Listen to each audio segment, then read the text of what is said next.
Diletos amigos, muita paz, muito amor. É com alegria renovada que voltamos a falar com os caríssimos amigos, companheiros de jornada. Foi-nos dado para esta oportunidade a incumbência de falarmos sobre um dos baluartes da espiritualidade no meio espírita, como orientador. Seu nome, Emmanuel. É difícil falar de Emmanuel. Estou aqui naquela situação do Padre Jerônimo, quando o Papa Damaso, lhe incumbe de fazer a tradução da Bíblia ao latim, a chamada Vulgata Latina. Significa uma tradução numa linguagem no latim vulgar, para que então se fosse dado a conhecer. E nós estamos nessa situação. Jerônimo diz assim: não estou capacitado para tal tarefa. Eu também me vejo assim para falar de Emmanuel. Portanto, faremos uma síntese daquilo que ele, Espírito Emmanuel, representa a doutrina espírita, representa de resto a todos nós que aprendemos a conhecer a doutrina espírita e entender a sua mensagem. Emmanuel é conhecido como o grande exegeta, é aquele que faz estudos de textos sagrados. Então, ele tem profundo conhecimento do Evangelho e traz para nós essa luz para o nosso entendimento. Quem foi Emmanuel? Há informações de algumas encarnações de Emmanuel séculos antes do nascimento de Jesus, da era cristã, diríamos, para nos localizar no tempo. Mas nós vamos ficar com o Emmanuel contemporâneo do Cristo. Ele era um senador romano. Seu nome, Publio Lentulus Cornelius. Em sendo senador, à época já sabemos que era uma pessoa influente. Certa feita, a sua filha Flávia adoeceu. Ele procurou todos os recursos possíveis da época, até que um médico lhe apontou como a possibilidade de que sua filha tivesse contraído a lepra. A lepra, à época, era, diríamos assim, como um decreto de morte, porque aquele que a contraía tinha que se isolar da sociedade. Havia o Vale dos Leprosos. E então ele estava muito angustiado. Um dia, conversando com seus amigos também influentes à época, ele sugeriu que Emmanuel demandasse a Palestina e o clima seria agradável. E Emmanuel lhe ponderou também que a sua esposa Lívia estava grávida e logo após, então ele aceitaria o convite. E assim sucedeu. Mas vamos falar um pouco de Emmanuel, como nós falamos, no sentido de suas mensagens. Eu separei aqui do livro Pão Nosso. Quando eu falo do livro Pão Nosso, quero lembrar que há uma série de livros em que Emmanuel comenta versículos do Evangelho. Quando eu falo do Evangelho, eu estou me referindo a Mateus, Marcos, Lucas e João, mas também a versículos das cartas de Paulo. E esta mensagem, ela praticamente é a introdução do livro Pão Nosso, que, como eu disse, isso é uma série, que é o Pão Nosso, Fonte Viva, Caminho, Verdade e Vida e Vinha de Luz. Essas mensagens, via de regra, os centros espíritas utilizam para a abertura das reuniões. É assim como momento de harmonização das mentes para atender o Evangelho. E a pregação, nós diríamos, a palestra, a exposição, cada corrente religiosa chama de uma forma a colocação da mensagem. E este tema é no serviço cristão, porque todos devemos comparecer ante o tribunal do Cristo para que cada um receba segundo o que tiver feito, quando estando no corpo, o bem ou o mal. É da carta de Paulo, da segunda carta aos Coríntios, no capítulo 5, versículo 10. A mensagem de Emmanuel. Não falta quem veja no Espiritismo mero campo de experimentação fenomênica, sem qualquer significação de ordem moral para as criaturas. Muitos aprendizes da consoladora doutrina, desse modo, limitam-se às investigações de laboratório ou se limitam a discussões filosóficas. É imperioso reconhecer, todavia, que há tantas categorias de homens desencarnados quantas são as dos encarnados. Entidades discutidoras, livianas, rebeldes e inconstantes transitam em toda parte. Além disso, incógnitas e problemas surgem para os habitantes dos dois planos. Em vista de semelhantes razões, os adeptos do progresso efetivo do mundo, distanciados da vida física, pugnam pelo espiritismo com Jesus, convertendo-nos o intercâmbio em fator de espiritualidade santificante.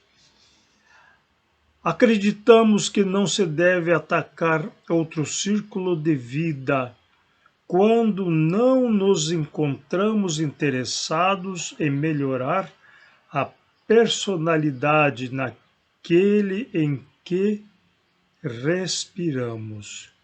Não vale pesquisar recursos que não nos dignifiquem.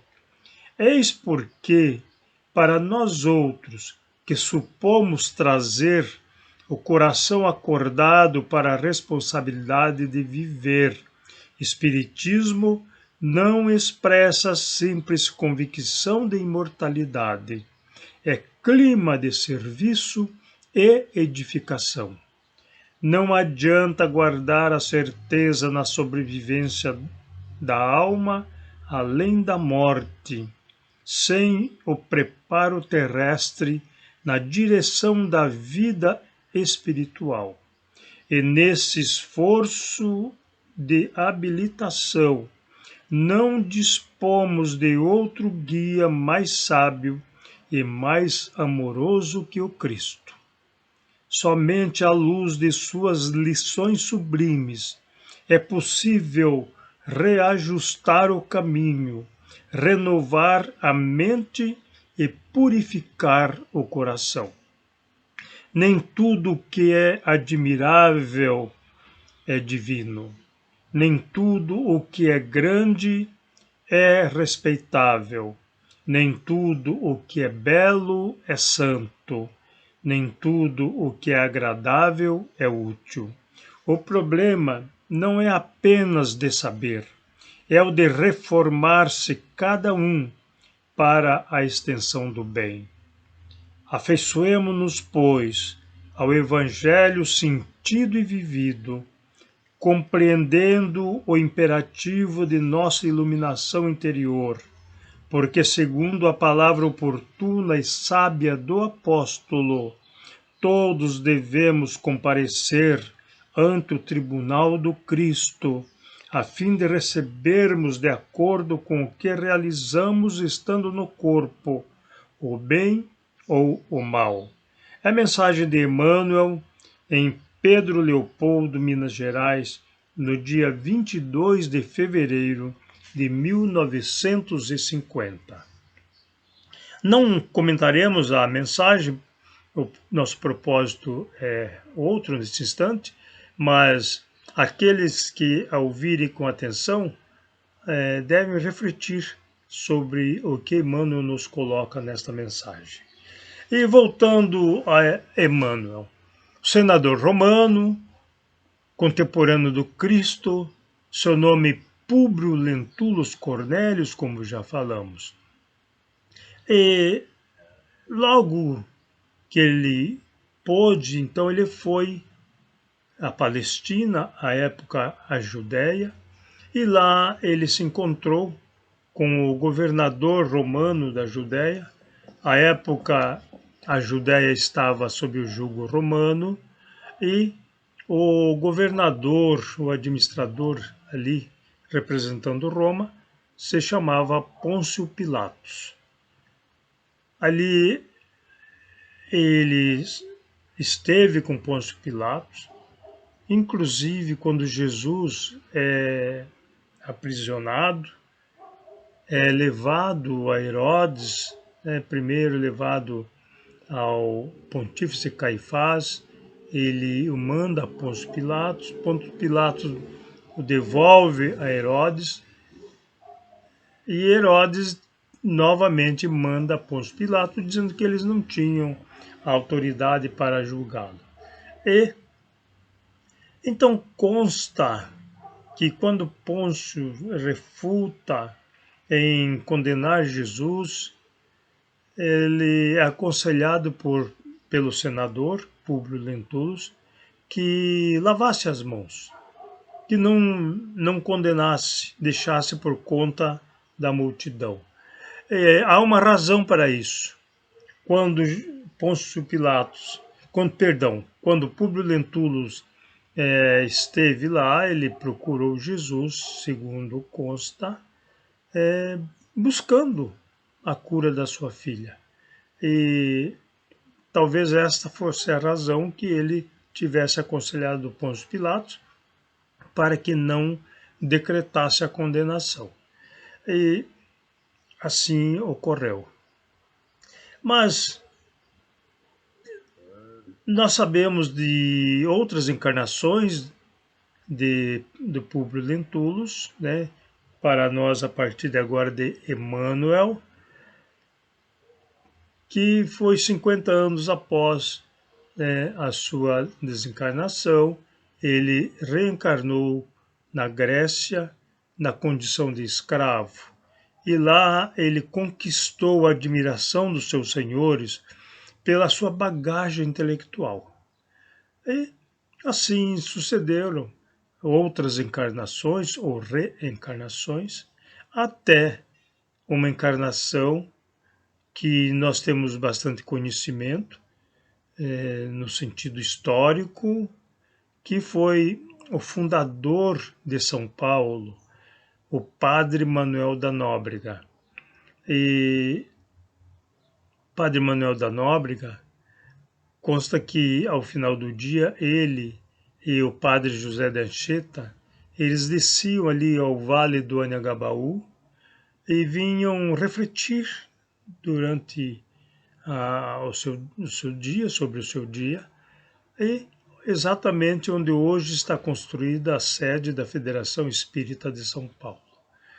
Mas com a mediunidade do Chico Xavier, na década de 1920, Emmanuel se apresentou ao Chico, conversou com o Chico, propôs-lhe um trabalho. Nós podemos chamar de tarefa, mas eu prefiro chamar de missão. E Chico lhe perguntou o que devia fazer para tal empreendimento. E Emmanuel diz: tem 3 condições: é disciplina, disciplina e disciplina. E o Chico aceitou a proposta de Emmanuel. E logo na década de 30 se iniciam as psicografias, as mensagens de Emmanuel. E nós vamos conhecer algumas, porque são 312 livros publicados com a psicografia do Chico, obra de Emmanuel. É sempre bom a gente colocar isto. Muitas vezes é assim: vamos ver o livro do Chico Xavier, e lá está o espírito tal. A obra é dos espíritos. O médium foi um instrumento de grande valia para os mensageiros. Isso só para a gente entender. E dos livros que nós lemos por primeiro na psicografia do Chico, foi há 2000 anos.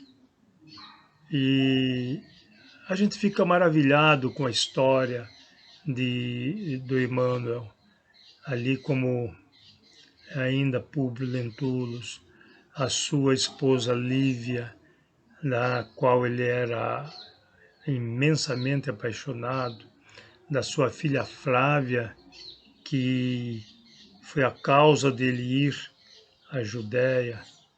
E depois nós lemos os 50 anos depois, quando ele vem como o escravo Nestório, e outras obras, Ave Cristo, Renúncia, Paulo e Estevão.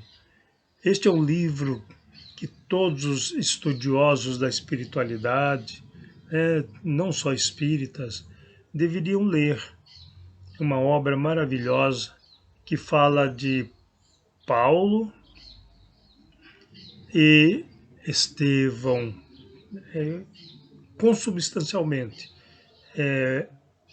Estevão foi o primeiro mártir cristão cuja lapidação, apedrejamento, foi consentido pelo Paulo, que era, à época, Saulo de Tarso, e que teve um debate com Estevão, e talvez por perceber a eloquência de Estevão trazendo a mensagem do Cristo, ele permitiu que Estevão fosse sacrificado. Então nós vamos conhecendo outras obras de Emmanuel que vale a pena refletir. O Chico foi o grande médium e instrumento de Emmanuel para suas obras. Então nós vamos analisar ao seu trabalho. Encontramos no capítulo 11 do Evangelho segundo o Espiritismo uma mensagem assinada por Emmanuel. Fala sobre o orgulho e o egoísmo, assinada por Emmanuel. Isto na codificação. E até aqueles que acham que não é Emmanuel o mesmo, do qual estamos tratando, dado outros nomes de espíritos como Emmanuel, Swedenborg e outros. Mas nós entendemos que aquela mensagem, ou esta mensagem é do Espírito Emmanuel, que foi o mentor de Chico Xavier. E Chico revela-nos que Emmanuel reencarnou no interior do estado de São Paulo no ano 2000. E ele veio desta feita com a missão de ser um grande educador. Estaria então hoje com 22 anos, né, e não conhecemos, embora sempre haja suspeita por vários jovens que estão despontando com conhecimentos profundos sobre a doutrina do Cristo, na visão do Espiritismo, mas não podemos afirmar. E consta também que eles tinham, assim, diríamos até um pacto, um acordo de, nesta encarnação de Emmanuel, se caminharem juntos. Uns até colocam o Chico agora como seu mentor. Eu peço permissão para discordar desta colocação. Se Emmanuel foi mentor de Chico, significa que espiritualmente ele é superior ao Chico. Se, em sendo superior, ele não teria um mentor que não fosse seu superior. Mas diríamos que trilharem como companheiros. Eu não sei avaliar a grandeza espiritual do Chico, não sei se estaria no nível de Emmanuel, acima do Emmanuel ou abaixo. Sabemos da sua grandiosidade como médium, da sua grandiosidade como homem humilde, caridoso. E assim nós entendemos. Mas dos ensinamentos de Emmanuel, eu quero destacar a sua definição sobre a caridade. Ele diz que caridade é amor na manifestação crescente e incessante. É o sol de 1000 faces brilhando para todos, o anjo de 1000 mãos ajudando indistintamente na obra do bem, onde quer que se encontre, entre bons e maus, justos e injustos, felizes e infelizes. Porque onde estiver o Espírito do Senhor, aí se derrama a claridade constante dela em benefício do mundo inteiro. Isto, para Emmanuel, é a definição da caridade. Eu vejo como a melhor definição das que eu já conheço. E vou me alongar um pouquinho, mas eu quero colocar aqui uma mensagem de Chico Xavier, de Emmanuel pelo Chico Xavier, que eu gostaria que os nossos diletos amigos ouvissem. Agradecemos, Senhor Jesus, nós te agradecemos pela coragem de facear as dificuldades criadas por nós mesmos, pelas provas que nos aperfeiçoam o raciocínio e nos abrandam o coração, pela fé na imortalidade, pelo privilégio de servir, pelo dom de saber que somos responsáveis pelas próprias ações, pelos recursos nutrientes e curativos que trazemos em nós próprios, pelo conforto de reconhecer que a nossa felicidade tem o tamanho da felicidade que fizermos para os outros, pelo discernimento que nos permite diferenciar aquilo que nos é útil daquilo que não nos serve, pelo amparo da afeição, no qual as nossas vidas se alimentam em permuta constante, pela bênção da oração, que nos faculta apoio interior para a necessária solução de nossos problemas, pela tranquilidade de consciência que ninguém consegue subtrair-nos.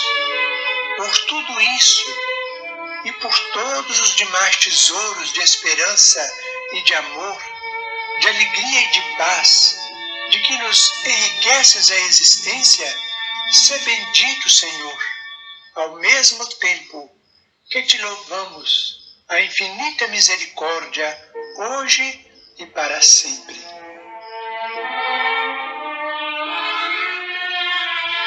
Esta é a mensagem e nós queremos encerrar a nossa participação aqui lendo o poema que Emmanuel escreve à sua amada Lívia, intitulado Alma Gêmea. Quando fala em alma gêmea, não significa que a doutrina espírita aceite-a. A doutrina espírita não aceita, ensina que não há almas gêmeas. Nós somos individualidades. E o próprio Emmanuel escreve, nós sabemos que é uma liberação poética. E o título, já dissemos, Almas Gêmeas, e nos diz Emmanuel assim, na condição de Públio Lentulus: alma gêmea de minha alma, flor de luz da minha vida, sublime estrela caída das belezas da amplidão. Quando eu errava no mundo, triste e só no meu caminho, chegaste devagarinho e encheste-me o coração. Vinhas na bênção dos deuses, na divina claridade, tecer-me a felicidade em sorrisos de esplendor. És meu tesouro infinito, juro-te eterna aliança, porque sou tua esperança, como és todo o meu amor. Alma gêmea de minha alma, se eu te perder algum dia, serei a escura agonia da saudade dos seus véus. Se um dia me abandonares, luz terna dos meus amores, hei de esperar-te entre as flores da claridade dos céus. Queridos amigos e irmãos, agradeço a oportunidade e que Deus nos abençoe. Até um outro momento.